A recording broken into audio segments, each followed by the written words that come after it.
Justin Baldoni has hired new lawyers, and their background may surprise you. Also, new details about Taylor Swift we need to discuss.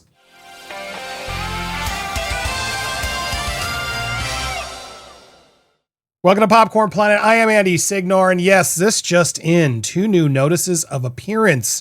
These are coming in as Justin has hired 2 new attorneys.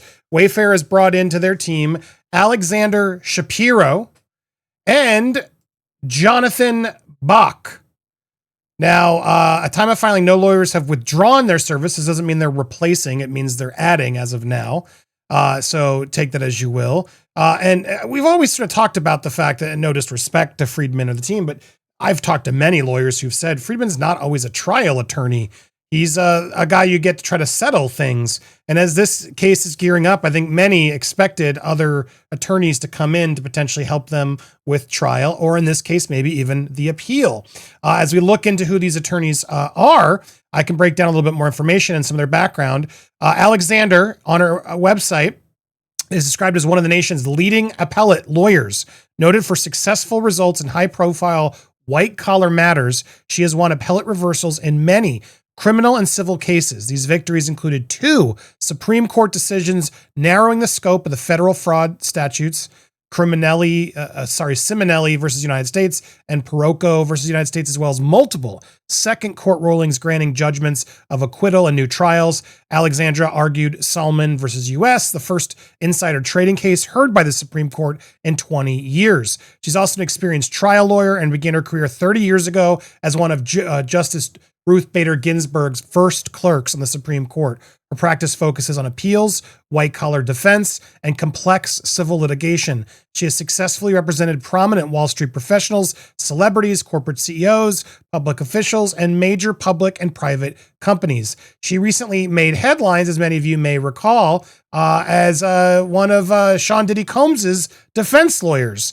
Now, some are going to try to paint this as Justin hires a Diddy lawyer, but Diddy did pretty well in that case. So judge the lawyer all you want. The lawyer did a good job. And just because she repped a different client that some aren't going to like doesn't mean that means that's Justin. It means she was a good lawyer. We were kind of shocked how all that went about. And yeah, she was on the team that helped to get Diddy less charges.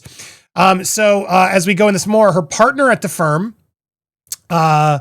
Jonathan is also representing, but I want to speak about someone else at the firm, William I. Taylor.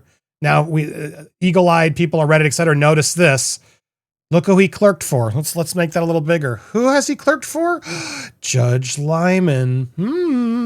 Interesting. I wonder if William might have some insight on a particular Judge Lyman. That always helps if you have a little history or backstory or ways to know how to sort of, help push things one way or another. Not to say that judges are, can happen, but come on, it helps if you know the guy. So his previous experience working with Lyman, obviously a huge major win for that law firm as well. Now, a lot of theories and stuff coming in here because of her criminal background as an attorney. Many people are wondering, could this actually lift back up the whole Van Sham expose from months ago? Some are saying, well, no, not really, as this comment sort of says really well, even though Ryan hired criminal defense lawyers for Van Zam. These are harder. I thought I had a comment, but it didn't. The comment I was looking for is they're more appeal at people and civilians can't do these crimes. Now they can point them out. They can point out criminal activity, and she could, in fact, but that's something obviously the feds or somebody else would have to come after Ryan and Blake for if they so chose. But good to have someone there who's going to be able to pay more attention to it, point it out. And I that's definitely some heat applied to Ryan and Blake, just like the ACLU helping Perez, which is an amazing update. Huge shout out to them. If you missed this morning's interview with Perez that I had him on, that's a huge turning event. Can you imagine if Ryan and Blake tried to go against the ACLU? How much they would have not looked like victims. That was a bravo move on Perez's, and that attorney who helped him to help. And getting more of these attorneys are going to be exposed and lift up the heat on Blake and Ryan playing victims. So I'm very excited about this. She's won a lot of other appellate cases. So this could also be about the previous things and them filing appeals on it. So fingers crossed, there's a lot more moves coming, because look, I'll be honest, I have not been super happy at some of the moves of late. That doesn't mean they're losing, but it does mean, what's happening. This whole Taylor Swift of it, as I brought up to Perez, and he brought up some good points. I just feel like Wayfair team did not do this very well. It's a lot of big talk, and then they don't seem to be delivering. And I hope that's all part of the game, and I'm just not seeing 10 steps ahead like them. Please prove me wrong. By all means, please prove me wrong. But I just feel like some of these moves that came in were pretty shocking. Taylor Swift isn't being told that she doesn't have to be deposed. She was just requesting a specific date. As this was her attorneys, Taylor Swift's attorneys, saying, listen, no one asked us to be deposed. Only learned about this a few days ago. But if she's forced, she's available. She can accommodate the week of October 20th. Now, typically you don't get to just pick the date. If you're deposed, you're supposed to come. You have to make it work. That's welcome to court. It's kind of an annoying thing, but you got to give them more notice. And so the question is, well, you can't extend it. You can't extend it. And that doesn't mean Taylor can't still be deposed. As Perez said, he's right. They could agree to some terms, but I don't think Taylor's going to be of the agreeing terms. Her lawyers are pretty damn good. But all of this was just frustrating to read, if true, mind you, if this is all accurate, that they didn't really ask him until a few days ago. What happened to all the other, they dropped it. We got what we wanted. And now they're doing this. Now there are reports coming in that, they still got evidence from her, that she still could give evidence. In fact, they could demand a deposition, even though it's not on the dates she's available. But I wonder, I think her lawyers are going to be pretty good at sticking to it. Like, we gave you dates. It's not our fault you waited so long. And I think that's ultimately going to give her a pass to be able to skip it.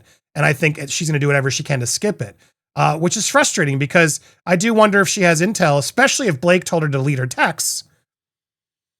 That's pretty intense. And if she's withholding that, I hope she gave Justin something on the side to help him win this, because that would make me very disappointed in her if she's holding out on information that could really help.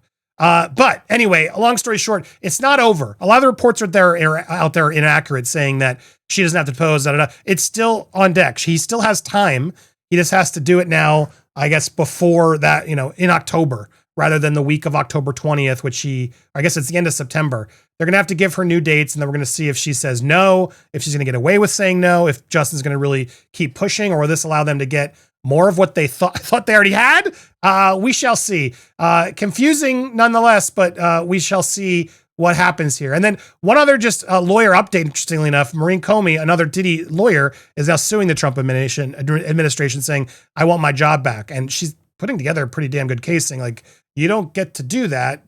And all of my bosses, even ones appointed by you, said I was doing a good job. So what's the reason? Is it just because you hate my dad? That's not a good look. It's not a good look. So she's now suing. That's going to be an interesting case to follow. What's going to happen there? It's definitely got political. And I really don't like when the courts have gotten political on either side, to be fair. But interesting update from her as well. So lots more coming in of this legal news. What do you think? Is this something you're excited about, seeing this new fresh blood entering Team Wayfair? Let me know your thoughts down below. We also got a lot more coming your way, so make sure you hit the subscribe and the bell for all alerts like you saw there. Smash the like so you get notified, and leave your comments down below and your theories down below. I want to read them. We will see you with more tomorrow and beyond here on Popcorn Planet.